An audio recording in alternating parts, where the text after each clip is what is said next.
Jeff Wilson started covering the Texas Rangers in 2008, though he'll never forget 2021. Out on his own, he decided it was time to do a podcast, but his wheels were spinning until a nerd came along. There's no going back now. Welcome to the Texas Rangers Baseball Podcast. Here's your host, Jeff Wilson, and the recliner nerd himself, John Moore. Hey, everybody, and welcome to the Texas Rangers Baseball Podcast. This is episode 32, and it's Chase Lee, the Viper, although it's episode 2 in studio, so maybe we'll start counting it that way. Got a lot of good feedback last week on the show, on the studio. I had one negative feedback. I think we got to address that right now before we go any further. Honey, I'm going to sit up straight. She said that I was not sitting up straight. You and John looked good, and I appeared to be slumped over in the corner like some receding hairline slump in the corner. So I'm going to sit up for you. All right, I'll do it too. Okay, it's 2-8. That's where we're sitting now. Last night, a lot of people are in panic mode. I'm not in panic mode yet, but I do have some caution, let's say. Is that right. Is that a way to look at it? If you want, yeah. I mean, that's fair. Okay. Look, I like Woodward. I've always liked the way Woodward's done things. Last night, for the first time, I questioned one move he made. Woody he's a analytics guy, but he's also a feel guy. So he'll go with analytics. He likes to play the matchups, left versus right. But he'll do feel also, where if someone's hot, like Nick Solak was, and he put him in the lineup even against a right-hander and kept him going. I thought Eli White probably should have hit one more time last night. He seemed to be comfortable at the plate. He scored both the runs. On the bases, he was causing a problem for Robbie Ray. He went with Cole Calhoun late. I know they were trying to scuttle and get back in, but that's the only time I've ever questioned Woodward this season because, let's be honest, he hasn't been dealt the deck he's needed. But other than that, Ranger fans need to relax just a little bit. It's only 2-8, and it's only 10 games going into this. Well, and I wrote something this week on Monday. I try to keep things in perspective. It was 9 games at the time. You got to remember that the Rangers still aren't built to be a contender. No. And that's part of the plan. And, you know, they spent the money, yes, but just on position players. Right. They wanted to spend money this year on position players. The money next offseason is going to be for pitchers if needed and probably an outfielder. So 2-8 is not part of the plan, but this is part of the plan. And so they need to play better, obviously. Right. And they played a decent game last night. I don't necessarily agree with your Eli White deal. I think Eli is what he is. I think the statistics out there show, and I think it's enough of a track record. But, you know, people can always get better, that's for sure. But as far as the game last night, you know, John Gray, who's right there joining us on a still photo, he pitched well other than that first inning. And, you know, you can attribute that to 10 days off. I mean, I really think. And once he got his rhythm, he was fine. So, like Woodward said after the game last night, they played pretty well. It was a step forward, especially after Saturday and Sunday. So, right. You know, but again, this team's going to get better. They're stuck right now.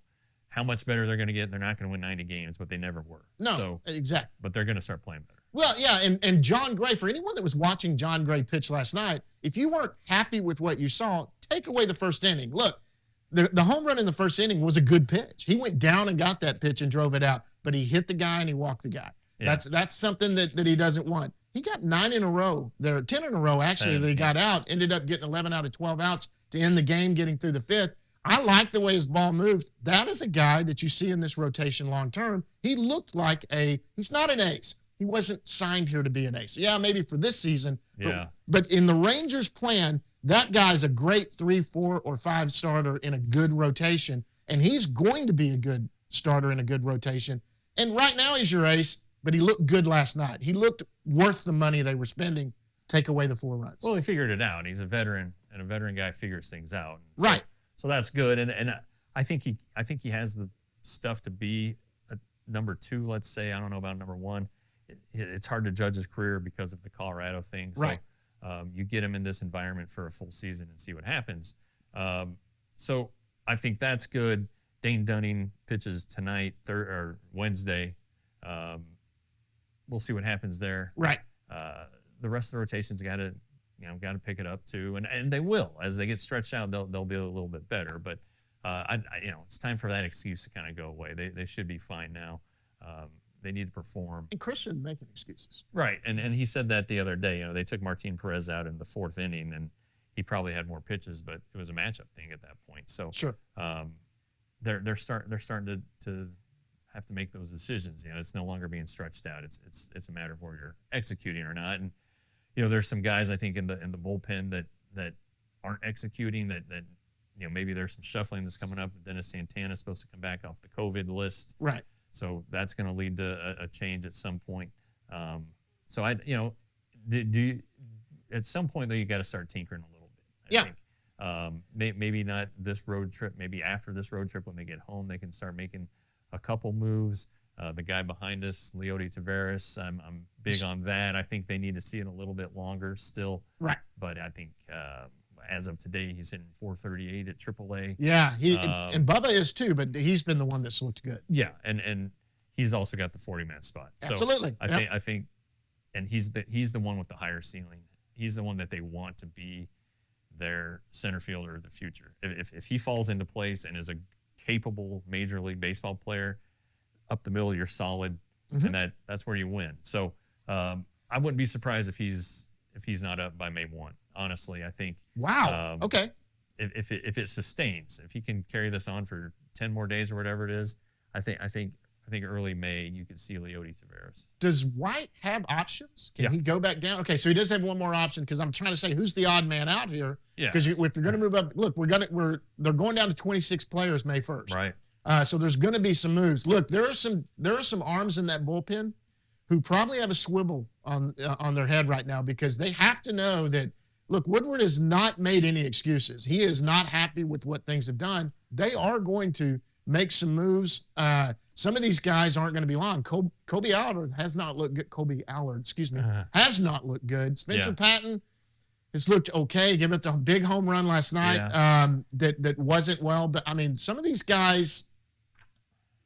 Look, they let Greg Holland go. Greg Holland go. I mean, there no more excuses. They're going to put the guys in they think can help. Yeah, I think Spencer Patton barely made the team. He didn't make the team. In fact, he is on the roster because John Gray had a blister and they put him on the IL the second day of the season, and Patton was on the taxi squad. They needed an arm, and boom, there he was. I think he's probably the guy who, when Santana is activated, is headed back to AAA, but you don't know. And but yeah, there are guys out there that need to perform better and have options. And it's a blessing to be on the 40-man roster. But if you have options, you can see yourself get sent down pretty quick. You can be on a bus to and from Round Rock many times. Allard, I like Allard. I've always liked Allard. But back when Allard first got here, they had 3 left-handers that were kind of that AAA Major League guy. They had Palumbo, they had Brock Burke, and they had Allard. I always had Allard third on that list. I always thought Palumbo and Burke were better than him. That's me personally. I'm obviously not a Major League scout, and I don't know what they see. That guy might be another one that's not long. I mean, he has not looked good. Well, stuff-wise, of those 3 you mentioned, Allard's definitely third. He doesn't overpower anybody. He's got to be spot on with his command. He can't make a mistake to have success. And he pitched well his first outing. He came in and he gave up 5 runs on Friday night. That turned the game around after the Rangers had scored 5 against the Angels. Right. So I could see that happening too. But last year in relief he was pretty good. It was when he went to the rotation that his numbers started to creep up. I agree. So I would guess that he's a little more safe than somebody else. But you never know. Especially if it's down to they want to see results. They want to follow through on their message that it's not, you don't get any more grace period that you got to pitch and perform or hit and perform, then maybe he's the guy. Could be. So anybody else that you see on this team right now that also, I mean, we've pointed out Allard, rotation-wise maybe, that should be nervous going into this. Look, Glenn Otto's looked good. Yeah. A.J. Alexi had a great night last night. Sure. Those are 2 arms that have started in the major leagues. Rotation has not. And again, we've got to preface this by saying we're 10 games in, and these guys still aren't where they're supposed to be yet. Right. They're just now getting stretched out to where they are. Well, in the rotation, Spencer Howard's on the injured list. He's supposed to come off at some points this road trip, so you're going to give him another chance. The starters probably need another couple turns in the rotation, but who are you going to option? Are you going to send Dane Dunny out? Probably not. Taylor Hearn? Probably not. So it'd be Spencer Howard, but he's going to get a couple more starts. And you got to preserve your depth because you never know when John Gray might get another blister, or Martin Perez might come up sore one day and need 2 weeks. So you gotta keep that in order too. So it's it's the baseball puzzle. Yeah. Just because things look bad doesn't mean you can just go start raiding AAA. There are things that you gotta preserve in order to keep the team functional. Well, and you said something about Spencer Howard, and the first outing of Spencer Howard wasn't great, but he had some good stuff that day. Yeah. He made some mistakes, and a team like Toronto, we already addressed this last week, they punish mistakes. But he looked good. He struck out 5 in the 3 innings. Was it 3 innings he was in? He struck out 5. That's a guy that was a top 100 prospect in all of baseball when he was top 50. Top 50 with the Phillies. They really did not give him a chance. The Phillies were in it last year. They thought they had a chance to make the playoffs. They tried him rotation. They tried him bullpen. They had him going up and down. He never got a chance to just go do it. Yeah. I am not for taking even if Howard goes out and just flubs it 2 more times. That's a guy I want to see. Give me a few times, maybe another month before they start taking it down. Well, and all that yo-yoing last year kind of got to him in his head. He's kind of reset mentally. Sure. Things actually could have been worse in his first start. Yeah. Things could have gotten worse, but he made an adjustment and pitched well off of that adjustment. So that's good. There are some guys who are in the minors though that could help the bullpen. Right. You mentioned Alexi and Otto. You probably don't want to do that. And then our guest who's coming up here in just a minute, Chase Lee. I know he's a Double-A, but he was in big league camp. He's had a nice little start there in Double-A. So we can talk to him about that here in just a second. Yeah. And you know what? We'll segue into that. Going into that, the Rangers this is Wednesday when we're taping this. Rangers are going to finish in Seattle. They go to Oakland before they head home next week. But Chase Lee, what a great story. This is a fun one. I had fun looking this up. Guys, we're going to come back right after this. We're going to have Chase Lee, and then once he leaves, we need to get into the minor leagues. All right.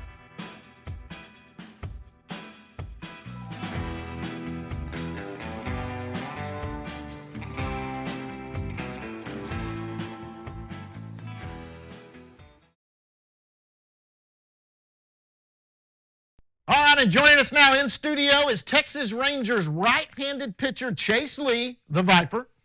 He graduated from McAdory High School, I believe is what it is, in Michaela, Alabama.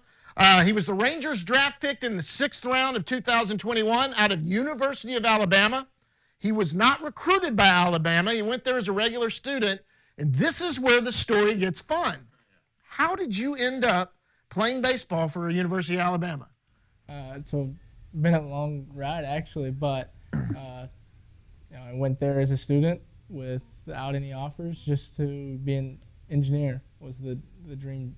And my parents found an article that they were doing online, like a walk-on tryout for all students, and so they kind of forced me to go and signed me up and made me go. And so I went and tried out, and I think I threw like 80 off the mound and like hit 3 balls out of the infield or something. Obviously not good enough to make Alabama. I couldn't get a junior college offer, and so set the tryout, and Coach Bohannon asked if I'd ever tried pitching sidearm.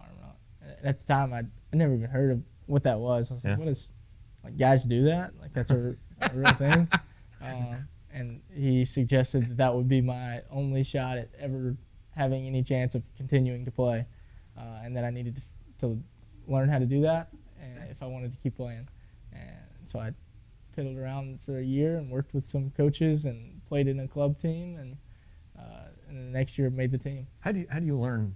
I mean, it sounds like it would be simple to just go from here to here, but you're all different angles and. Sure. Well, if you simplify it, it is easy, but actually doing it can make it more complicated. And like I said, I didn't throw hard over the top, so it wasn't. I was having to learn how to pitch all over again. Okay. Or really from the beginning. But I had a lot of help from a guy named Bryant Thompson. He was a guy I went to every week and worked with him. He was a high school coach in Tuscaloosa, which is where Alabama is. Yeah. And he helped a lot. And then I get on YouTube every day and watch O'Day and C-Sheck and slow-mo them and try to figure out what they were doing. And then I'd stand in front of my mirror and try to replicate what they were doing on the TV. Darren O'Day, if you're familiar with the story, is very similar to yours, because he was at Florida. He had to learn how to do it different, and then his career kind of took up. But like, he didn't get drafted though. He was undrafted. He finished his degree, Right. agriculture and life sciences. What is your degree in? Tell everybody what your degree is in. My degree is in aerospace engineering. So you're a rocket scientist. Yes. Okay, we're going to read off that in a second. You're not going to believe this. You talked about club baseball. Yeah. Explain what club baseball. A lot of universities have this. Explain what club baseball is. So club baseball would be a step above intramural. It's basically intramural but intercollegiate too. So it's a bunch of fraternity guys and guys who just wanted to join something extracurricular. And then we played local colleges and kind of all around. So Florida State, there's Kennesaw State, UT Chattanooga. Those are some of the big teams that we played. And you just go around and play other teams' club baseball. And so you and I've seen that on other campuses, but that's where all you did for them was pitch, I played shortstop on the other two games just for fun. just for fun. Yeah. So Needed bodies, probably. Yeah, we needed. I think Needed some depth. we had like 14 players or 15 players. okay, All right. so let's go over your stats real quick. What you Okay. did at the University of Alabama.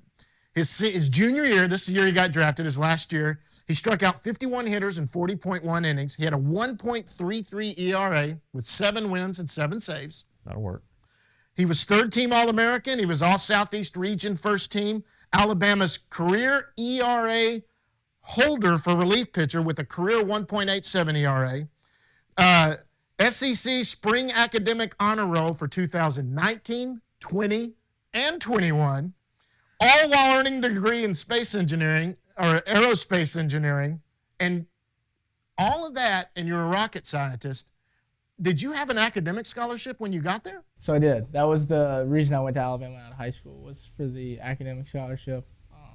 You get in-state tuition, and I had a really good scholarship, so it made it the most affordable as well as the place I wanted to go. So, Well, and then the baseball team didn't have to give you a scholarship. Yeah. So that, baseball scholarships in college the way they are. yeah, exactly. Yep. So They like that. I don't know if that helped my case at all, but So after you do the club baseball, you go back and try out again? yeah, so same tryout, same exact thing, open tryouts, here, come throw off the mound, take your cuts, and then it'll take an hour, and then we'll see if we have anybody we like. So it was the same exact thing 2 years in a row. So how many kids got picked out of that group?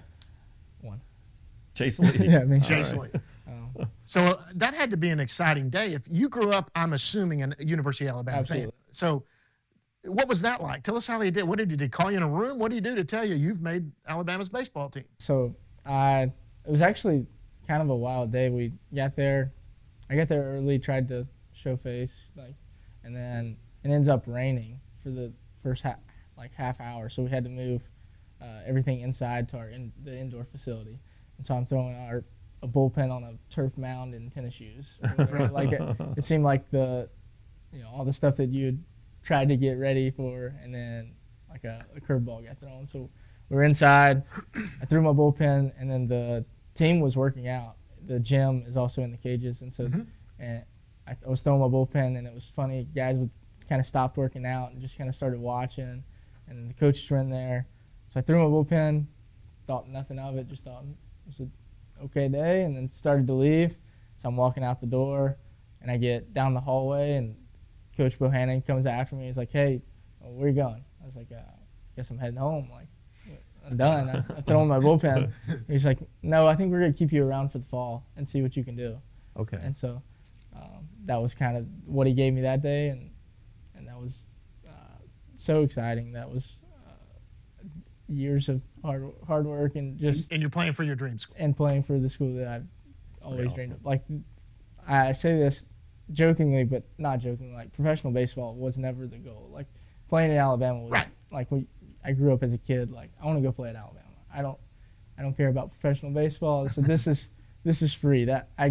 My dream was to play at Alabama. So the rest of this is gravy. Yeah.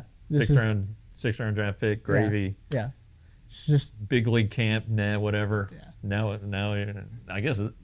So you've lived the dream. yeah. So this is like This is actually This is icing on the cake. it's the been- after dream. It's been so fun also, but like as a kid, that was what I wanted to do, was to play at Alabama. And then you became like a fan favorite. Yeah.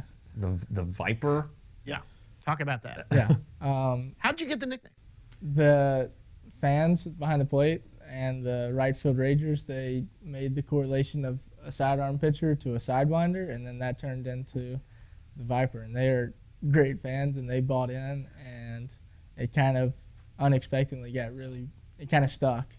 I think they were just joking, and it kind of caught on. So you already got your nickname. I mean, Yeah. What's left? I mean, you're perfect. You're ready to go. Tailor made. You just got to get some innings, and bam. Hopefully so. So, but talk about your arsenal, because if you look at a big league bullpen, you got guys throwing 95, 98, 100, and probably a big slider or something like that. You offer a different look. And the Rangers have had a history of guys, beginning with O'Day, really the JD era of guys with different looks. So just kind of talk about your arsenal. Sure. So my standard is sinker slider. I started throwing a four-seam this year, trying to elevate in the zone. But for the most part, it's those two pitches, mostly sliders. I throw a slider at like 60%. Okay. But I'm not a huge velocity guy. It's more just deceptive. Low 90s. Just kind of try to fill the zone and miss barrels. So where is your arm angle? It would be slightly below 90 degrees. Okay. So. But do you grip the slider the way a traditional grip? Yeah. And you don't have to do anything different. I don't do anything different. Honestly, so for my breaking pitches, I think if I'm throwing a slider for an overhand guy, it's a curveball. Okay. So I just try to throw a curveball. Or like with my fastball, I'm trying to make it do what overhand guys do with their changeup. I'm trying to just replicate their spin just from a different angle. Okay. But a lot of the similarities are the same, and just tilted a little bit. So you're not scraping the ground like Dan Quisenberry and No. Kent DeColvey. I'm very close to Darren O'Day Okay. In the way that I throw. I was a little bit higher in years past, and then somehow this offseason I creeped down. But it was really cool. So Danny Clark, the coordinator, got me in touch with Darren Oliver and Darren O'Day on a three-way call. And so I've been able to talk with O'Day. He texted me yesterday, asked me how I was doing, and I got to ask him a question about what was his thought process when he tries to throw fastballs up in the zone and stuff like that. So that's been a really cool contact. The guy I mimicked and watched trying to learn how to throw sidearm is now the guy that I get to text and talk to, asking questions. Well, because there are fewer and fewer of you, it's kind of like the knuckleballers. The knuckleballers all kind of have a group chat, a bond, kind of. I mean, it really is kind of like that. So, and Darren, I think, still in the offseason lives in Colleyville. So that's fantastic. But did he just retire? No, he's still playing. He's still up there. Okay. Yeah, you thought he was, and then the Braves picked him up last year. Yeah. So but he, you talked about he threw his fastball up, and that's kind of what befuddled guys still to this day was the fastball from that angle. I don't want it rising, basically. Yeah. So I mean, but deception, the different look, and you're off to a great start. I know it's very early. Yeah, it's very early. But you had the full spring, which the major league guys didn't have. You got to be in the major league spring training, which I'm sure was awesome. Was it, who did you bounce ideas off of? Who did you? That was really a really cool experience. I didn't expect it. I didn't know what the normal was, but I knew that wasn't the normal in your first year. But I got to talk with guys like Greg Holland and Brock Burke and Glenn Otto, even though he's not up with the club right now. Right.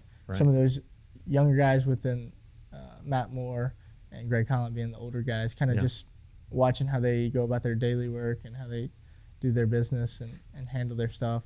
Yeah. More, I saw more stuff than I learned audibly, just kind of watching how they do their stuff. Sure. But it was a really cool experience and a lot of really good guys in that group. How did that put things in perspective? I mean, if you're in major league camp, you're obviously on the radar. Yeah. That seems to be the first time that I've not had to prove something right out of the gate. Whether it be high school or club baseball or Alabama, I was always trying to prove myself. And so this was one of the first times where that came fairly easily. Yeah. And it kind of surprised me. So I didn't really know what to do with it. But it honestly showed me that, I may not be there today. Yeah. But that I'm close and can fit. And not that that is everyone's end goal, but not that I can't be content with where I'm at now. Yeah. But it shows me that I can be really close. and can fit in and pitch there Yeah. whenever they see fit. Now, you're still what? Do you have 30 professional innings yet? I mean, it's I don't think so. yeah. There's a long way to go, but Yeah. so far this year, you haven't given it a run, right? I mean, it's 3 games, Yeah. small sample size, but Last night he was horrible. Yeah. You struck out the side to end the game. By the way, I'm being facetious here, but you struck out the side to end the game. Mm-hmm. I don't know that they've necessarily named him the closer, but you're getting the most important outs right now. Last night you got the save. Keep going with your question there, but I mean, it just seems like things are heading in the right direction. You feel like you're on a good path at least to get through this season. I would say I'm not where I want to be starting off. There's been, with the arm slot dropping just a little bit more, a little bit of feel things that I haven't figured out that I'm enjoying getting to work on. Yeah. But it's also, I've had a good start and been able to pitch in some higher leverage innings, even in like AA games Sure. that we have to win. You want to win. Yeah. You're not just out And there so- trying out. And so those have been really good innings, and I've thrown decently well. Okay. So it's a good start, all things considered. So two of my favorite people in the organization are Danny Clark and Jeff Andrews. And you get to work with Jeff every day. Yep. What is that like? Jeff's great. He is a man of few words, but he really knows what to say and when to say it. Yeah. So I think like last week, I had an average outing, just nothing really stuck out, just kind of got some guys out and then ended it. And he came up to me the next day and he's like, hey, you need to start doing this. And it was elevating. He wanted me to elevate the ball more, just to start working on something. But he always knows kind of when to say stuff and what to say and how to say it, and not to be pushy and not to do. He just knows how to relate to people and be a pitching coach, honestly. All right. so I want to get into your draft day because that's always fun for somebody. Before we do that, I want to go back to high school real quick. Okay. Now, did you pitch in high school? I threw my junior and senior year. But you were a shortstop or Yes. middle infield. So I primarily played infield, and I threw off the mound for 20 or 30 innings between the last 2 years of high school. Okay. And you did get one little offer from a school. Yeah. So Covenant College gave me a preferred walk-on spot, and they're a Division III in Chattanooga, Tennessee. Well, good thing you didn't walk on there. Yeah. Because someone else saw that. Did you play any other sports in high No, school? sir. Just baseball? No, sir. No, sir. I swear. I look old. See, that's why he's doing that. Okay, you're drafted in the 6th round by the Texas Rangers, 2021. This is always a fun one for me to ask. Where were you when you found out you'd been drafted, or were you watching it? So we were watching it. We were at my parents' house. My wife was my fiance at the time, so we were there. And then my parents and my brothers and sisters, or brother and sister. And we were all just kind of watching the TV. I had my phone. I was talking back and forth with my agent and then with whoever would call. Right. We were really just sitting on the couch and watching people get picked. And Yeah. we had a bunch of teammates I had 2 guys from school go before me, so I was texting them and trying to see where the guys that I played with would go, or guys that I knew. So really just enjoying getting to be a part of it and watching it. Did you get a call before they called your name? Or? So I did. So Kip, the area scout called me first, Bam Bam or Brian, and then Kip called, and then I ended up, Chris Young called me right before they picked me, and so I got to talk to, I guess, everybody in the organization. That's really, really cool. So when was it that you realized, you know what, I have pro scouts watch me? It's obviously wasn't in high school. No. If pro scouts were at your high school, they were there to see someone else. Sure. So it's in college. So when do you start going, you know, I actually got scouts watching me. This may actually be a realistic possibility. When did that happen? So the fall going into my second year, we had the COVID spring, so we didn't play. But that fall, I had come off a really good summer ball season, and then one of the guys I played for, his dad was a scout with the Mariners. Okay. And so he would come to the games and talk and hang out, and he would start hanging out towards the end of the games. And but that fall is when I started, getting to do interviews or phone calls with scouts and things like that. That was when that kind of was like, maybe engineering's not going to be my career. Maybe I'm going to get to play baseball for a little while. You can fall back on rocket science, I'm guessing. You can fall back on that. What? So I mean, you signed like as quick as anybody can sign, pretty much. Go to Arizona, you have your mini camp, then you get out. What? And this is something that John and I talk about literally every episode. It's like all the guys are like good guys. It's like there's no jerks that you that have to deal with. It just seems like that the culture is really good. Sure. Just kind of talk about that. Yeah, those guys were great. Like going into Frisco, I knew no one. Like I'd just gotten drafted. I don't even think I'd heard of a player on the team. So I knew absolutely no one. And then thankfully the day I got there, they had called up 3 other guys. So it was Cody Bradford, Ty Tiedemann, and Blaine Crum all at the same day. So we were all kind of wandering aimlessly through the facility.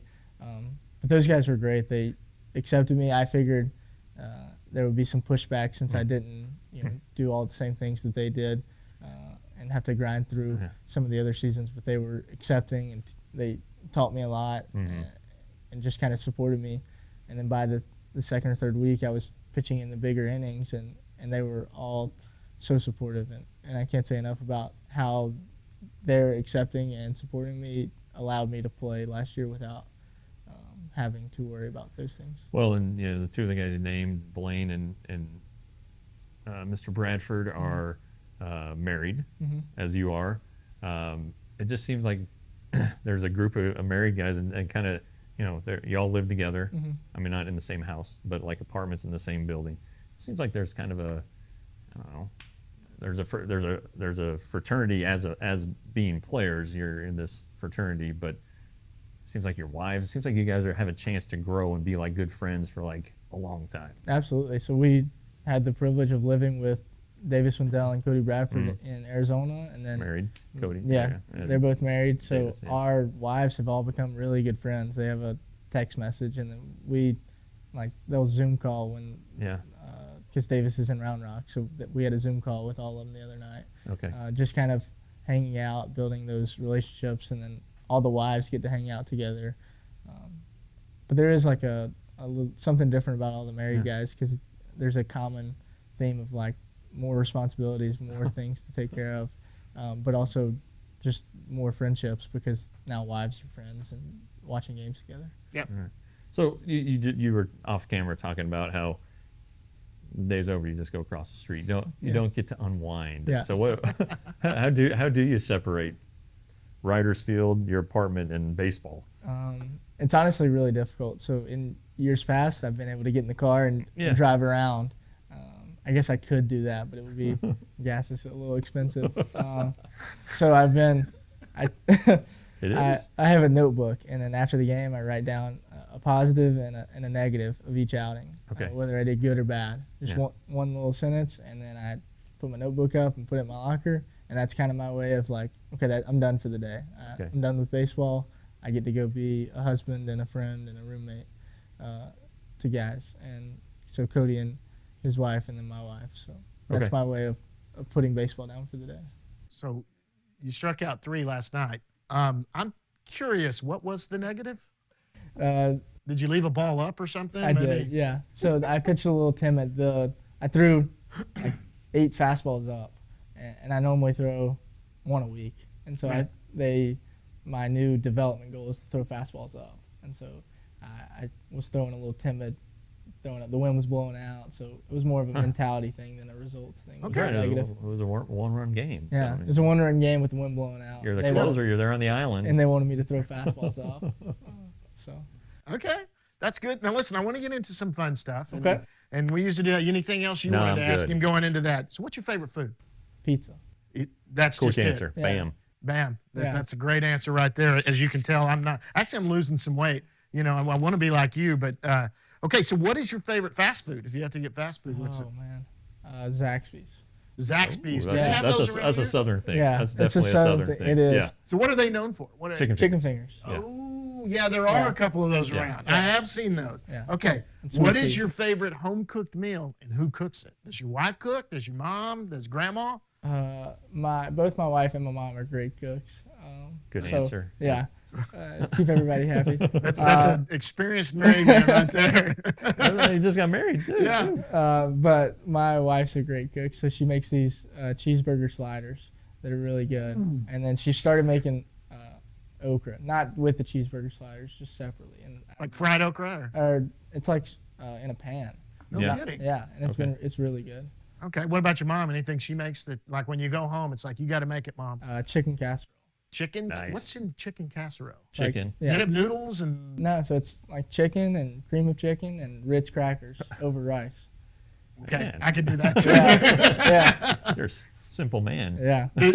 do you eat so many calories? This is a fun one, Jeff and I, since we have to watch calories. Do you eat as many calories as you want a day? Or are they trying to get you up?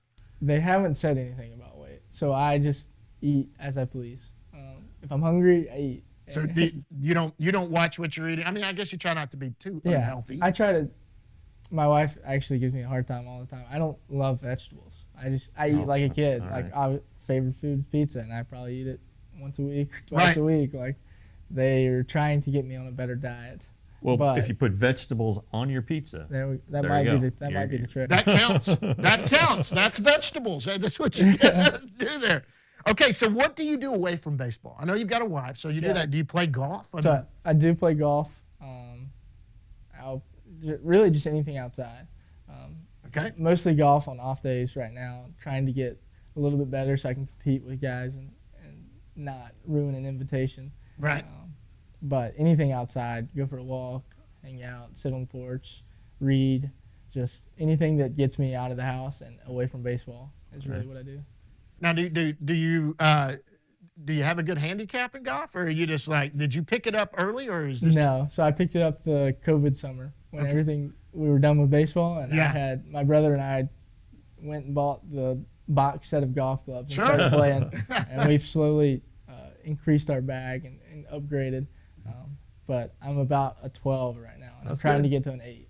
we gotta, So I think Cole Winn is the best, yes, he is. right? Yeah.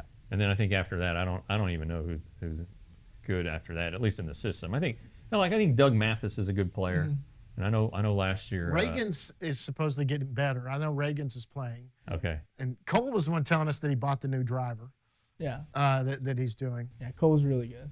I've never got to play with him, but I've seen some video, and everyone that's ever played with him has said Who have you played with that's good? that's good. I don't know. Uh-oh. Yeah, I don't know. The group we normally go with, we're all right in the same boat. Around the same boat? Yeah. So we went last week. It was Cody Bradford, Cole Reagans, and then Avery Weems. yeah. So we all went and played. Cody said on the show that he was just starting to get Yeah. into it too. He was Yeah, Does And he then- swing left-handed or right-handed? left-handed. So He does? both Cole Yeah. and Cody were left-handed, and then Avery Weems was right-handed. he really, So even though he's a left, even all though right. he's a lefty. That's strange. So we got to play a little match of cart golf, and I don't even think we kept score because it was getting we were just trying to find golf balls. We had lost There you so go. many. Well, the wind here can be hellacious. Yes, absolutely. and just kill around. Absolutely. And you can go out, like you can go to the range and hit the ball well, and you're like, God dang, did I hit the ball well or not? 'Cause Yeah, because it's just blowing. everything's everywhere. going everywhere. But it's Right.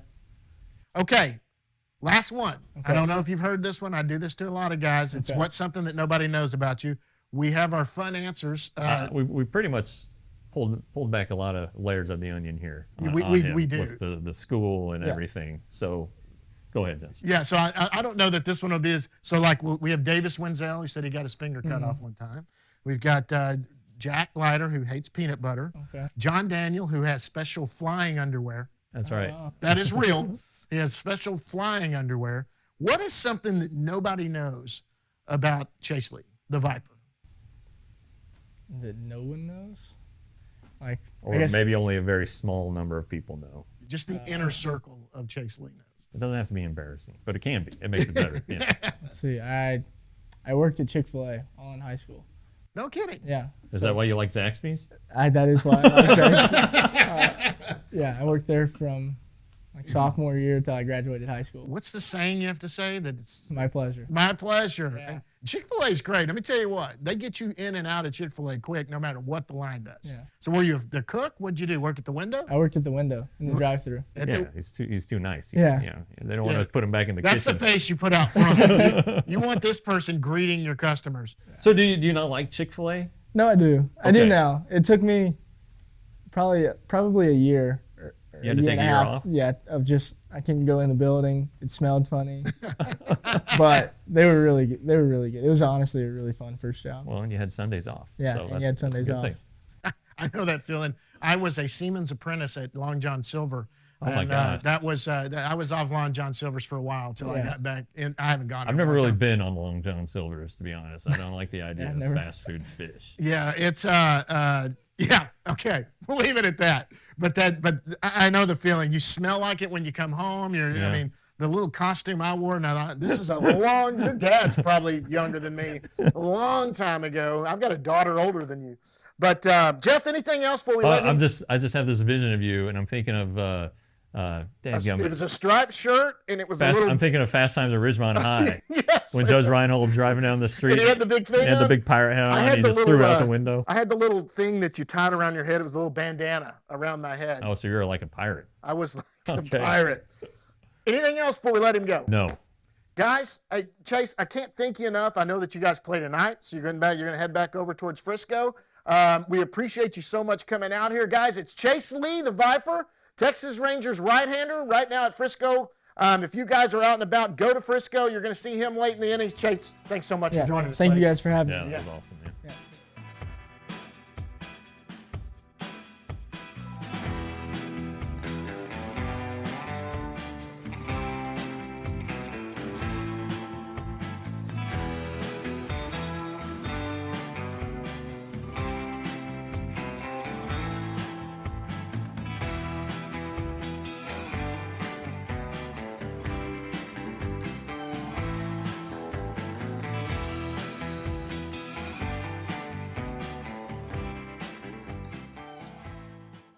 All right, that was Chase Lee. Thanks, Chase, for stopping by there. Let's go down on the farm real quick and just touch on that.